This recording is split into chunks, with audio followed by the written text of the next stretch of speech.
이 모든 잠재적 폭발 요인들이 다 폭발하면서 금 가격이 진짜 어마어마하게 치솟을 수밖에 없기 때문에 오늘의 첫 번째 이야기, 금 가격이 폭발하지 않는 진짜 이유라는 제목으로 이제 이야기를 드릴 거고요. 통화제도 분석가이자 금의 귀환의 저자 제임스 리카즈님의 칼럼입니다. 사실 이분을 인터뷰하고 싶어가지고 제가 이제 메일을 보냈는데 아직 답변이 안 왔어요. 만약에 인터뷰할 수 있게 된다면 그런 정말 영광일 텐데, 어쨌든 이분의 칼럼을 시작해 보도록 하겠습니다. 금의 잠재적 폭등 요인 첫 번째, 최근 몇 년 동안 세상은 급격하게 변했습니다. 우리는 1918년 이후 최악의 팬데믹을 겪었고 세계 역사상 세 번째로 최악의 상황입니다. 이전에 1918년이 아마 그때일 거겠죠. 스페인 독감이었을 때, 그 이후로 이제 최악의 팬데믹. 그로 인해 우리는 글로벌 공급망 붕괴를 겪었습니다. 인플레이션은 지난 6월 정점을 찍은 후 하락했음에도 불구하고 1980년대 초반 이후 최악이었습니다. 인플레이션도 지금 엄청나게 높은 시기라는 건 우리도 다 알고 있는 거죠. 한편 유럽은 제2차 세계대전 이후 최악의 전쟁을 치르고 있습니다. 우크라이나 전쟁은 세계 11위 경제대국의 중앙은행 보유고를 압류하는 것을 포함하여 극단적인 금융제재를 포함하는 미국, 영국, EU 및 러시아 간의 금융 및 경제 전쟁을 동반했습니다. 그래서 요건 이제 스위프트 제재를 말하는데, 미국이 이제 러시아한테 스위프트 제재라는 거를 해서, 경제적 제재인 스위프트 제재라는 걸 해서 외환 보유고도 동결시키고, 그리고 모든 금융거래소 달러 결제를 못하게 다 막아버렸잖아요. 이야기. 그 금융전쟁과 수반되는 제재는 이미 존재했던 혼란에 더해 공급망을 혼란에 빠뜨렸습니다. 그러니까 이제 그런 제재 때문에 러시아가 무역이 제대로 안 이루어지니까 가스 공급 안 되고 석유 무역 잘 안 되고 이러니까 이제 더 원자재 가격들이 폭등하면서 이런 공급망 혼란이 지속되고 있다는 거죠. 이것은 아직도 지속되고 있습니다. 그리고 세계에서 두 번째로 큰 경제 규모를 자랑하는 중국은 코로나를 진압하려는 절망적이고 잘못된 노력으로 몇 달 동안 상하이와 베이징에 5천만 명의 사람을 가두었습니다. 그래서 코로나 봉쇄를 했던 그 이야기. 한편 대만 해협의 긴장은 고조되어 중국의 대만 침공이나 봉쇄 가능성이 거론되고 있습니다. 그리고 이런 다양한 그러니까 우리가 지금 이런 것들의 이야기가 다 그거잖아요. 지금 세계가 점점 탈세계화돼서 그런 공급망이 되게 얽히고 설키고 해서 잘 되어 있었는데 지금은 이런 공급망들이 다 끊어지고 있는 이런 상황이다 라는 거죠. 금이 투자자들에게 궁극적인 안전한 피난처이고 세계가 이토록 위험한 상황이라면 금 가격은 분명히 폭등했을 것입니다. 그러나 그렇지 않았습니다. 오늘날 금은 지난달 200달러 이상 상승한 후 온스당 약 2030달러입니다. 이는 2020년 8월 6일 사상 최고가인 2069불보다 여전히 낮은 수준입니다. 그래서 여기 보면은 이제 금 가격이 이때 코로나 이후에 이렇게 쭉 치솟아서 고점을 찍었는데 이 고점을 제대로 돌파를 못하죠. 고점을 찍고 또 하락했다가 고점을 이제 막 또 찍고 지금 좀 이 정도까지 다시 내려온 상황인데, 아니 사실 전쟁도나 그 다음에 코로나 팬데믹 때문에 공급망 문제 붕괴돼. 또 심지어 중국은 여기서 대만 침공이라던가 아니면 이런 코로나 봉쇄 이런 것 때문에 공급망이 더 붕괴가 빠르게 되고 있고, 그러니까 경제도 불안하고 지정학적으로도 불안한데 금 가격은 2020년 고점 수준도 못 넘었다. 이게 말이 되나? 결론은 오늘날 금값이 3년 전보다 더 낮다는 겁니다. 그 과정에서 2000달러를 두 번 넘기도 하였고 1680달러의 박스권 하단까지 몇 차례 하락하는 등 크고 작은 변동이 있었지만 항상 박스권에 갇혀 지지부진한 모습이 지속되고 있습니다. 그래서 우리는 원래 질문으로 돌아가야 합니다. 인플레이션, 원자재 부족, 전쟁이 만연한 상황에서 금은 왜 온스당 3,000불을 넘어 4,000불, 5,000불 이상 치솟지 않을까요? 이제 다음으로 또 이야기를 할 부분도 이제 공급 수요적인 부분인데요. 공급 수요의 관점으로 볼 때 금 가격은 훨씬 더 높아야만 합니다. 금의 세계적 생산은 지난 7년 동안 상당히 일정하게 유지되었습니다. 그래서 제가 요거 이제 차트를 가지고 온 건데요. 금의 생산량을 이제 세계금협회에서 제가 직접 차트를 가져와 보니까 이렇게 일정하죠. 그냥 4,000에서 5,000 그 사이에서 거의 늘지도 거의 줄지도 않은 이렇게 일정하게 유지가 되는데, 제임스 리카즈는 7년이라고 말했지만 이렇게 한 12년 동안 지켜봐도 생산량이 크게 변동이 없잖아요. 근데 여기 보면 중앙은행들의 금 매입량을 보면 지금 미친 듯이 치솟고, 심지어 작년에는 이렇게 치솟았잖아요. 1950년 이후로 역사상 유례가 없을 정도의 금 매입이 나타나고 있다는 거죠. 그리고 글로벌 생산량이 정체되었던 7년 동안 중앙은행의 공식 보유고는 6% 이상 늘렸습니다. 중국은 지난 13년 동안 1,400톤 이상을 추가했습니다. 이건 공식적인 수치이며 비공식적으로는 훨씬 더 많을 것입니다. 그래서 제가 중국이 비공식적으로 금을 얼마나 모았는지, 총 28,000톤이라는 금을 어떻게 매입했는지에 대해서는 지난번에 영상으로 다뤄드린 게 있죠. 러시아는 같은 기간 동안 1,500톤 이상을 획득했습니다. 다른 대규모 구매자는 폴란드, 터키, 이란, 카자흐스탄, 일본, 베트남, 멕시코가 있습니다. 비세가르드 그룹, 체코 공화국, 헝가리, 폴란드 및 슬로바키아의 중앙은행도 금을 구입했습니다. 흥미로운 점은 미국의 개인 투자자들이 화폐 자산으로서의 금에 여전히 무관심한 것처럼 보인다는 것입니다. 이론적으로 중앙은행은 글로벌 통화 시스템의 실제 상태에 대해 가장 잘 알고 있습니다. 중앙은행이 달러나 유로로 할 수 있는 모든 금을 매입한다면 개인 투자자들은 어떻게 생각하고 행동할까요? 만약에 여러분들이 한번 생각해 볼게요. 갑자기 미국의 중앙은행이 우리가 갖고 있는 모든 달러로 지금 세상에 있는 모든 금을 다 사겠습니다. 탕탕탕 발표를 했어요. 그럼 여러분들은 어떻게 하실 건가요? 일단 첫 번째로 내 금을 안 내놓겠죠. 지금 미국이 저렇게 미친 듯이 금을 사고 있다는 건 그만한 이유가, 정말 확실한 이유가 있다는 걸 거 아니에요. 지금 화폐가 진짜 이젠 답도 없구나. 그러니까 얘네들도 지금 이 쓰잘데기 없는 화폐를 진짜 자산인 금이랑 이렇게 자꾸 교환을 해서 얘네들이 금을 모으고 우리한테는 그런 종이 쪼가리를 주려고 하는구나 라는 걸 누구나 진짜 경제 공부를 안 해도 이 정도는 깨닫게 될 거 아니에요? 그러니까 개인 투자자가 아니라 그냥 일반 개인도 다 무슨 골드러쉬 마냥, 골드런이라고 해야 될까요? 골드런 마냥 다 금 찾으러 가고 자기가 갖고 있는 금을 절대로 안 내놓고, 그러니까 이러면서 이제 오히려 금을 사기 더 어렵게 되겠죠. 그래서 최근에 이제 제가 구톤 회장님을 만나가지고 이제 이야기하다가 구톤 회장님이 그런 말씀을 하셨던 적이 있어요. 미국이 금을 안 보여주는 이유는 금이 없어서가 아니라 그거 이상으로 금이 너무 많아서 그런 걸 수도 있다. 그러니까 미국이 정말 금 가격을 눌렀다면 그거는 달러를 지키기 위해서 금을 누른 게 아니라 자기네들이 금을 싸게 많이 계속 비공식적으로 매입하고 싶어가지고 그렇게 비공식적으로 싸게 금을 매입하려고 금값을 지금까지 계속해서 눌러왔던 거다. 거의 확률이 높다. 이렇게 말씀을 하셨는데요. 진짜로 만약에 진짜 중앙은행들이 이거 지금 이제 화폐 시스템에 좀 문제가 있는데 이거 뭔가 타개할 방법을 찾아야겠는데 이렇게 생각을 해서 금이 필요하다고 생각을 한다면 그러면 더욱더 그렇게 막 대놓고 하지는 않겠죠. 오히려 금 가격을 누를 수 있는 정책을 쓴다던가 선물 시장을 조작하는 거는 그런 것도 할 수도 있겠죠. 그런 걸 한다던가 여러 가지 방법으로 이제 금 가격을 눌러서 이제 일반인들한테는 금 가격을 누르니까 금 쓰잘데기 없는 자산 이거 봐라. 금 가격 오르지도 않는다. 야 이제 비트코인이 대세야. 야 비트코인은 코로나 이후에만 몇십 배가 올랐는데 금 가격 이거 지지부진한 거 봐. 금 다 완전 옛날 구시대적 유물이라니. 그거 그냥 돌덩이야 이제.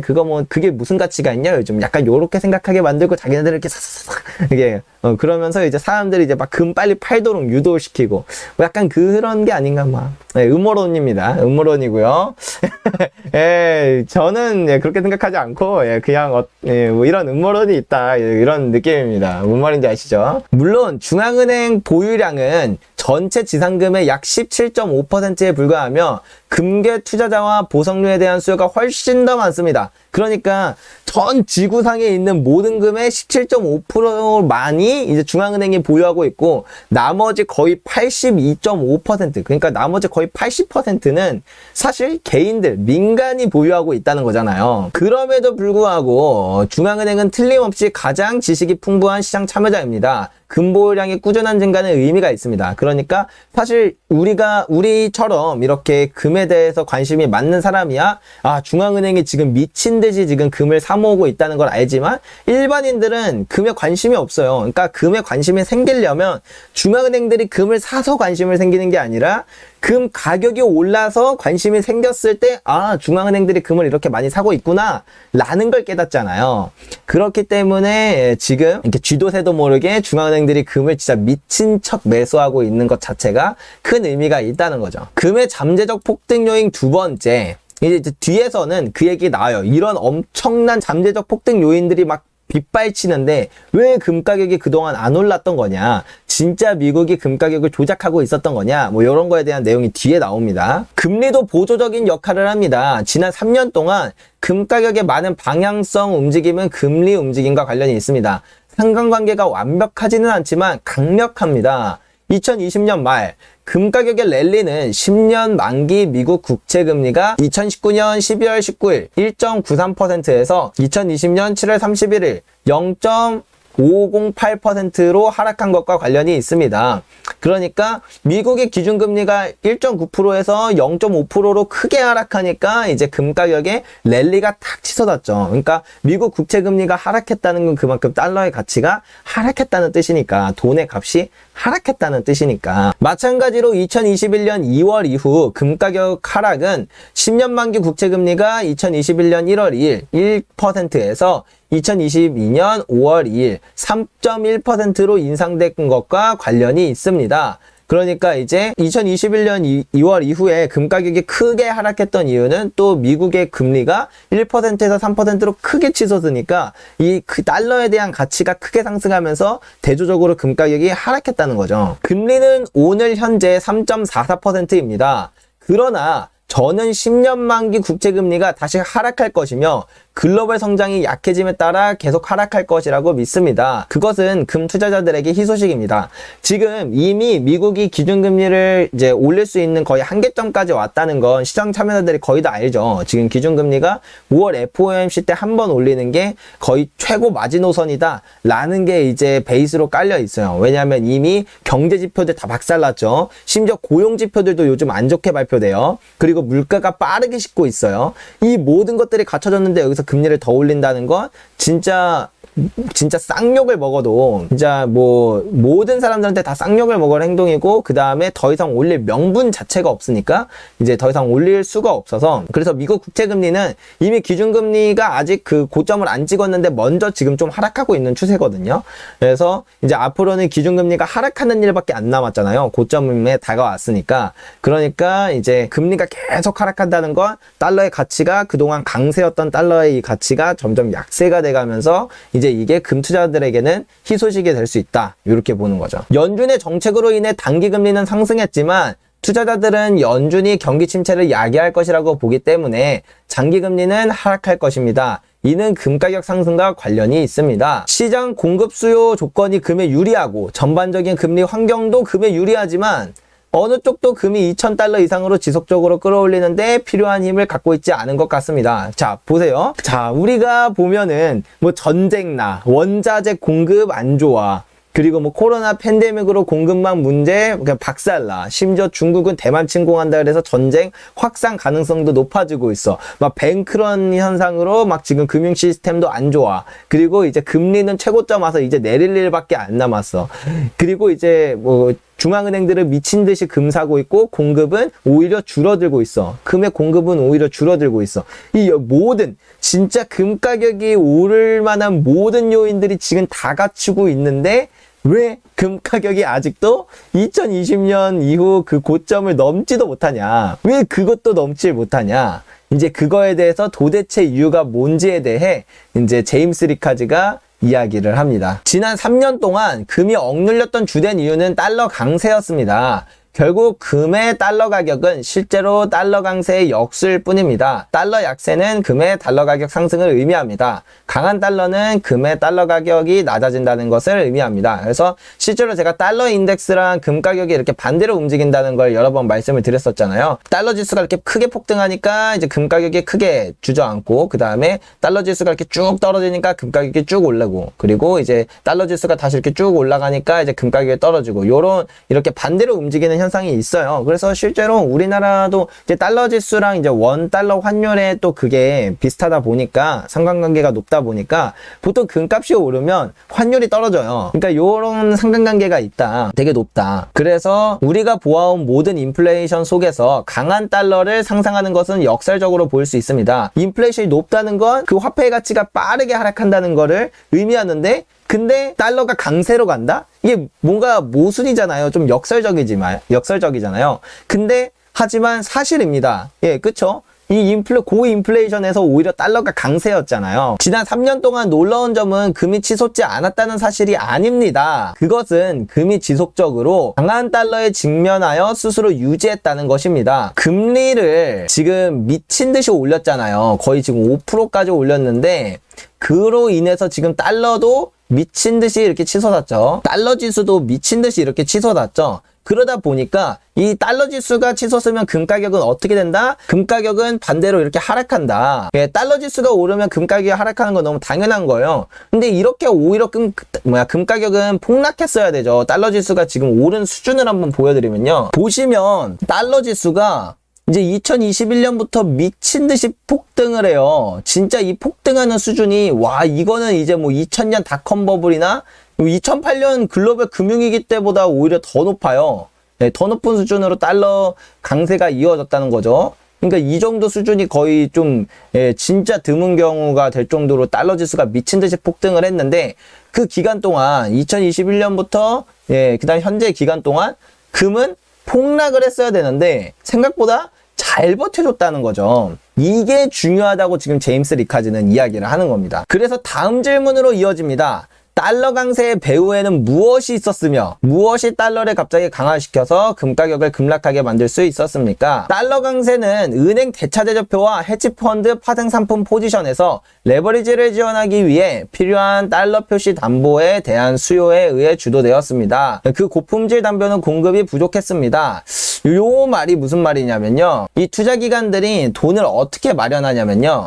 예를 들어서 국채를 사요. 국채 30년짜리를 삽니다. 이거 한 10억치 사요. 그런 다음에 그러면은 얘네들의 10억이 이제 이렇게 쓰니까 없어졌을 거 아니에요. 예, 그럼 이제 국채 10억짜리를 가지고 있겠죠. 그러면 얘를 담보로 맡기고 대출을 받아요. 연준으로부터 이거를 담보로 맡겨요. 그리고 우리 돈 좀 빌려줘. 그렇게 해가지고 이제 10억을 대출을 받아요. 그러면은 이걸로 또 국채를 사던가, 아니면 뭐 이걸로 이제 어느 정도 비율을 맞추거든요. 뭐 BIS 비율이라고 말하는 뭐 그런 이제 투자 은행들은 그런 걸 맞춰요. 그런 걸 맞추고 이제 뭐 어쨌든 어느 정도 이제 이 국채를 이렇게 많이 보유를 하고 있으면 이제 그러면 이제 그만큼 또 현금이 있겠죠. 이걸 다 담보로 대출을 받았으니까 그 받은 대출로 뭐 이제 주식도 사고 뭐 부동산도 사고 이렇게 투자를 하는 거예요. 투자 기관들이. 근데 이제 금리가 막 빠르게 올라가요. 근데 여기서 대출 받을 때 이건 단기로 대출을 받거든요. 그건 단기 금리가 막 치솟아요. 그러면은 이제 대출도 잘 안 나올 뿐더러 이 대출 금리가 높아지니까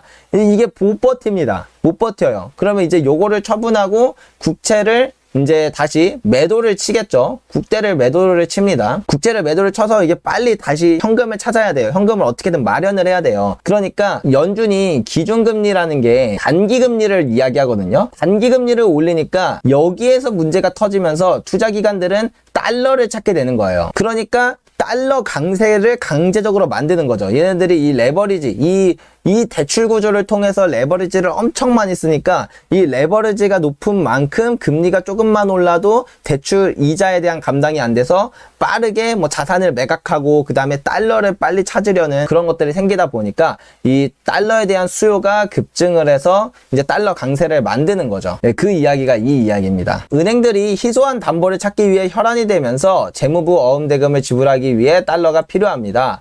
이는 달러 수요를 부추깁니다. 담보쟁찰전은 또한 SVB, 그러니까 실리콘밸리 은행의 붕괴로 인한 은행위기, 약한 경제성장, 채무불이행에 대한 두려움, 차용인에 대한 신용도 감소 및 글로벌 유동성 위기에 대한 두려움을 말해줍니다. 우리는 아직 거기까지 도달하지 못했지만 점점 가까워지고 있습니다. 그러니까 진짜 금융위기랑 경제위기 같은 이야기죠. 저성장이 글로벌 경기 침체로 바뀌면서 새로운 금융공황이 닥칠 것입니다. 왜냐면 이제 이 단기금리가 높으면, 아까 전에 여기에서 봤다시피 이 단기금리가 높으면 얘네들은 계속해서 가지고 있는 자산들을 처분해야만 현금을 마련하고 그걸로 이 대출을 갚을 수가 있잖아요. 그러다 보니까, 아니면 이 담보 맡긴 거를 팔아버리던가, 그렇게 되다 보니까 금리가 높으면 높을수록 이 이자를 감당하기 위해서 자산이 처분되고, 이렇게 처분되면은 이 담보에 대한 가치가 점점 떨어져서 이제 이 금리가 계속 높은 채로 유지가 되면 가장 약한 은행들부터 무너지기 시작하게 되겠죠. 그리고 그런 거에 연계된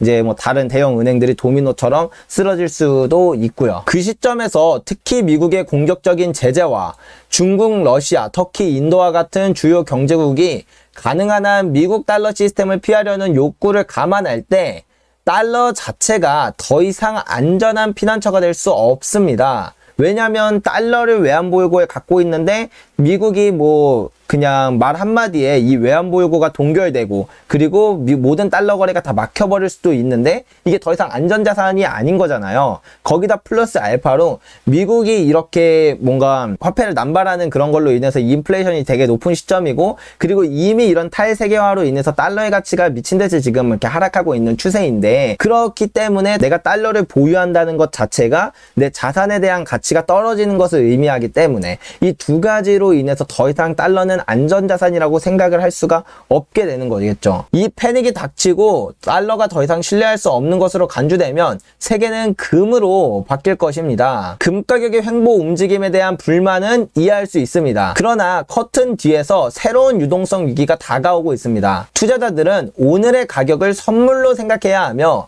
실제 안전한 피난처 경쟁이 시작되기 전에 이 가격으로 금을 얻을 수 있는 마지막 기회일 수도 있습니다. 금은 지금 너무 싸서 사실상 도둑질 수준입니다. 네, 아까도 말씀드렸다시피 8가지나 되는 금의 상승 모멘텀이 지금 다 이렇게 작용을 하고 있는데, 근데 억지로 미국이 달러 강세를 강하게 일으켜서 억지로 그나마 얘가 2,000불이라는 걸 2,069불, 2,080불, 한 그 정도 직전 고점을 넘지 않게끔 어떻게든 잡고 있는 거잖아요. 이 달러 강세만 풀어지는 순간 이 모든 잠재적 폭발 요인들이 다 폭발하면서 금 가격이 진짜 어마어마하게 치솟을 수밖에 없기 때문에, 그렇기 때문에 오히려 지금은 미국이 그런 달러 강세로 인해서 금 가격을 눌려놨던 지금은 금을 싸게 살 수 있는, 진짜 금을 거의 도둑질에 거의 버금갈 만큼 그냥 헐값에 사올 수 있는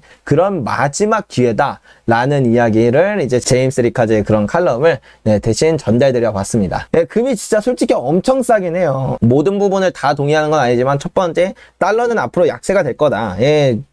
당연히 약세가 될 수밖에 없죠. 금리적인 문제도 그렇고 탈달러도 그렇고, 그 다음에 보호무역주의로 가는 것도 그렇고, 달러는 약세로 가질 수밖에 없는 이미 추세가 저는 시작되었다고 저도 요거에 공감을 합니다.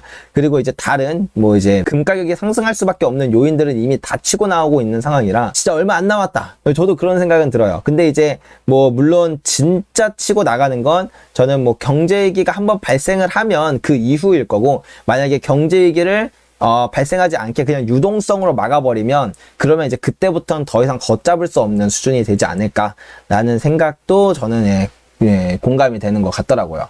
여러분들은 어떻게 생각하시나요? 네, 설명 감사합니다. 금값이 폭등한다는 예상의 근거를 좀 구체적으로 알려주실 수 있으세요? 금값이 폭등한다는 거에 대한 그 근거는 아까 전에 이미 메인 컨텐츠에서 말씀을 드렸고, 그 다음에 그건 이제 제임스 리카즈의 생각이고, 제 생각은 이제 여기에 담겨 있습니다. 뭐 사실 이거를 금값이 왜 오를 수밖에 없느냐에 대해서 말씀드리기 시작하면 진짜 1시간짜리 강의를 해야 돼요. 그렇다 보니까 요 책에 잘 제가 정리해서 담아두었으니까요. 골드플레이션 한번 읽어보시면 양벨의 저놈은 진짜 왜 이렇게 금과 은에 대한 확신이 있고 그거에 자기 전 재산을 몰빵을 했는지 요거에 대해서 이해하실 수 있게 되실 겁니다.